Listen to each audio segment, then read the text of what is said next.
Friends, जैसे ही 14 जनवरी ख़त्म होती है, 15 जनवरी होती है, उसके बाद में या कह लीजिए संक्रांति, पोंगल और लोहड़ी का फेस्टिवल जैसे ही ख़त्म हो जाता है, सूर्य की दिशा जो है वो परिवर्तित हो जाती है। जैसे ही सूर्य की दिशा परिवर्तित होती है, दिन गर्म और रातें ठंडी हो जाती हैं।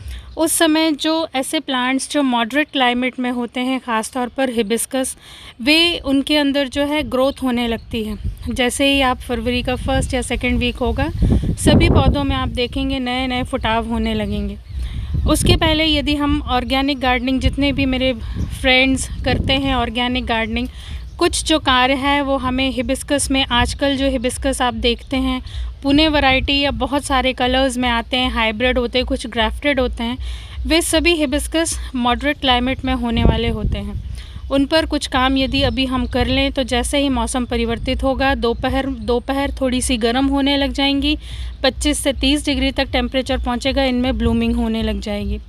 ऑर्गेनिक फर्टिलाइज़र जब हम पौधों में अप्लाई करते हैं तो पौधों को उनको लेने में समय लगता है। केमिकल फर्टिलाइज़र जैसे ही आप रूट्स में डालेंगे, क्योंकि वे केमिकल फॉर्म में होते हैं, तो पौधा उनको तुरंत ही सक कर लेता है और उसके रिज़ल्ट्स आपको तुरंत देखने को मिल जाते हैं।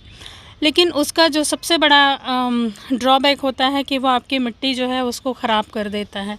चाहे आप फॉलियर स्प्रे करें, फॉलियर स्प्रे आप यदि करते हैं, पत्तों पर छिड़काव करते हैं, तो उससे वातावरण दूषित होता है, और रूट्स पे यदि आप डालते हैं तो वो पूर्ण रूप से आपकी मिट्टी को निर्जीव कर देता है।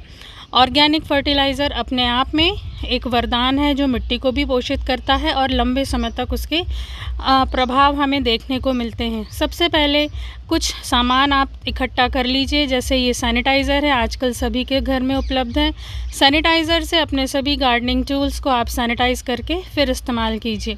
जो भी कार्य आपको हिबिस्कस में करना है, मैं आपको बता रही हूँ, अभी आप यदि कर देंगे तो आगे आने वाले मौसम में आपको कोई फ़िक्र नहीं करनी पड़ेगी और आपके पौधे जो है फूलों से भरे रहेंगे। तो फ्रेंड्स, सबसे पहले देखिए उसके बाद में हमें जो तैयारी करना, वो खाद आप ले लीजिए। और सबसे विशेष चीज़ जो है ये हल्दी बगीचे में एक डिब्बा आप हमेशा छोटा सा, करीबन 100 ग्राम के करीब आप हमेशा अपने बगीचे में रखिए। कभी भी आप कटिंग करते हैं, प्रूनिंग करते हैं, किसी भी पौधे में यदि आप करते हैं, हल्दी का एप्लीकेशन यदि आप कर देते हैं, तो डायबैक की जो बीमारी होती है उससे आपका पौधा जो है वो मरता नहीं है। अब ये जो मेरे हिबिस्कस प्लांट्स हैं, ये फ्रेंड्स करीबन 2 से 3 साल पुराने हैं। हर साल मैं इन पर ये काम कर देती हूँ। तो देखिए, सबसे पहले जो है इसकी बड़ी ऊंची टहनियाँ जितनी भी हैं, उन सभी टहनियों को हम प्रून कर देंगे। एक शार्प प्रूनर की सहायता से आप इनकी सभी टहनियों को प्रून कर दीजिए, क्योंकि जितनी ज़्यादा ब्रांचेस होंगी उतनी ज़्यादा, क्योंकि टिप पर आती हैं कलियाँ, उतनी ज़्यादा कलियाँ आएंगी। और इस समय जब हम खाद डाल देते हैं पौधों पे, तो जड़ें जो है वो उनकी स्ट्रॉन्ग हो जाती हैं और लेने के लिए तैयार हो जाती हैं। यदि आपका प्लांट जो है रूट बाउंड हो गया है तो आप उसे रिपॉट भी कर सकते हैं, क्योंकि जैसे ही मौसम आएगा उस समय तक प्लांट जो है वो सेटल हो जाएगा और फिर आपको घबराने की बात नहीं होगी। यदि आप नर्सरी से भी लाकर लगाना चाहते हैं तो इस समय गुलाब भी आप लाकर लगा सकते हैं, हिबिस्कस, मोगरे, या कुछ फल वाले पौधे होते हैं, जैसे नींबू हुए, संतरे हुए, मौसम्बी हुए, अमरूद हुए, इस तरीके के पौधे आप लाके अभी लगा सकते हैं। इस समय जो है पौधों को जड़ों पे बहुत ज़्यादा स्ट्रेस नहीं पड़ता, मौसम जो है काफ़ी कूल होता है, तो जड़ें जमने में ज़्यादा टाइम नहीं लगती। अब जितनी भी जगह हमने प्रून किया है, उन सभी पौधों को या उन सभी टहनियों को हमें हल्दी अप्लाई करना है। हल्दी देखिए, आप देख रहे हैं, कट्स पे अप्लाई करने से वहाँ पे इन्फेक्शन नहीं होता। ये आप देख रहे हैं, ये मैंने भूसा डाला हुआ है, ये मल्चिंग के लिए। मल्च करने से पौधे का जो मिट्टी की मॉइस्चर है वो ज़्यादा उड़ती नहीं है, इसीलिए मल्चिंग पौधों में बहुत ज़्यादा इफ़ेक्टिव होती है। वो दूसरी चीज़ जो होती है कि वीडिंग नहीं होती, जो खरपतवार उग जाते हैं वो भी कम उगते हैं या नहीं के बराबर उगते हैं। और जितने भी उगे हैं, तो ये एक गार्डनिंग टूल है। इस टूल की सहायता से आप पूरा ऊपर की मिट्टी निकाल कर एक जगह इकट्ठा कर लीजिए। जब भी कभी आप ये काम करें तो 2 से 3 दिन पानी ना दें, जिससे मिट्टी थोड़ी सी ड्राई हो जाए और आपको काम करना आसान हो जाए। अब खाद की ऑर्गेनिक खाद जो है ये इसकी एक लेयर आप डाल दीजिए, कम से कम 100 से 200 ग्राम तक लेयर डाल दीजिए। और जो दूसरा काम करना है ये है बनाना पील्स। जब भी कभी आप केले खाते हैं तो इस तरीके के छिलकों को आप सुखा के रख लीजिए और उसके बाद में अपने सभी पौधों में अप्लाई कीजिए, चाहे फल हों, चाहे सब्जियां हों, चाहे फूलदार पौधे हों। उसके बाद में एक लेयर और हम खाद की डालेंगे और उसके बाद में हम इसे, जो मिट्टी हमने निकाली थी उस मिट्टी से हम इसे ढाँक देंगे। ऐसे करने से होगा ये कि जब भी आप पानी डालेंगे इसमें नमी आएगी, पौधा धीरे धीरे करके उसके साथ में पूरी जो खाद आप डालेंगे उसको धीरे धीरे वो अवशोषित करने लगेगा।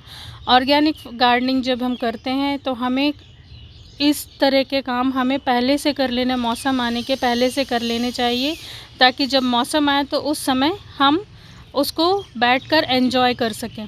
ये है एप्सम सॉल्ट, करीबन 5 ग्राम एप्सम सॉल्ट आप जड़ों में डाल दीजिए। इससे पत्तों में काफ़ी ग्रीनरी रहती है, साथ ही जो आप खाद डाल रहे हैं उसका एब्जॉर्प्शन काफ़ी अच्छा होता है। ये ईज़िली आपको मिल जाता है, मैं लिंक डिस्क्रिप्शन बॉक्स में डाल दूँगी, आप उसे परचेज़ कर सकते हैं। तो फ्रेंड्स, ये काम करने के बाद में एक चीज़ और अब आपको करना है कि हर 15 दिन के अंतराल पर एप्सम सॉल्ट 5 ग्राम एप्सम सॉल्ट आप घोलकर पानी में, 1 लीटर पानी में घोलकर जड़ों में अप्लाई कीजिए और 5 ग्राम एप्सम सॉल्ट 2 लीटर पानी में घोलकर आप फोलियर स्प्रे कीजिए, वो भी शाम के समय।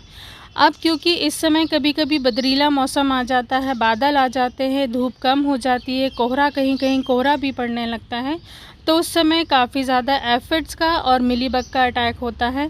तो समय समय पर इस तरीके के जो ऑर्गेनिक पेस्टिसाइड मार्केट में अवेलेबल हैं, इसे आप 1 लीटर पानी में 2 ml घोलिए और हर 15 दिन के या 10 दिन के अंतराल पर शाम के समय अपने सभी पौधों में बहुत अच्छे से स्प्रे कीजिए।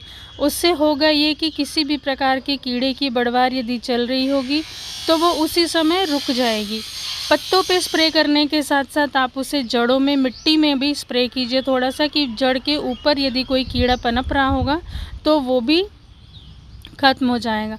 तो फ्रेंड्स, इस तरीके से पूरी जितने भी मेरे पास में काफ़ी सारा हिबिस्कस का कलेक्शन है, इन हिबिस्कस के लिए अभी से मुझे तैयारी करना। इसके साथ ही और भी यदि इस तरीके के पौधे हैं आपके पास में जो मॉडरेट क्लाइमेट में होते हैं, उन सभी की तैयारी आप इसी प्रकार से कर सकते हैं।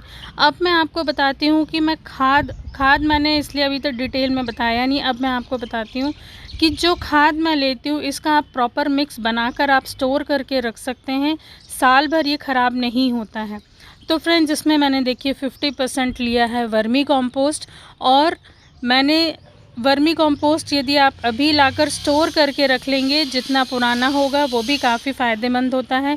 50% मैंने बाकी की चीज़ें ली हैं, इसमें बोन मील है, नीम की खली और सरसों की खली है।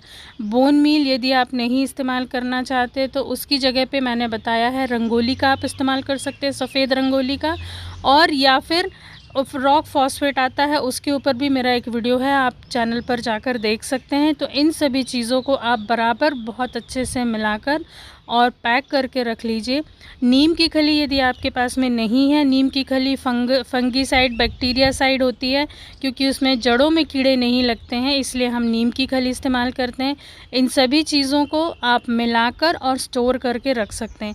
यदि आपके पास में नीम की खली नहीं है तो इस समय ठंड के मौसम में आमतौर पर आग जलाकर हम सेकते हैं, सिकाई करते हैं, तो जो भी राख आपके पास है उसे छानकर स्टोर करके आप रख लीजिए। इसमें 2 से 3 बड़े चम्मच राख मिला के रख लीजिए।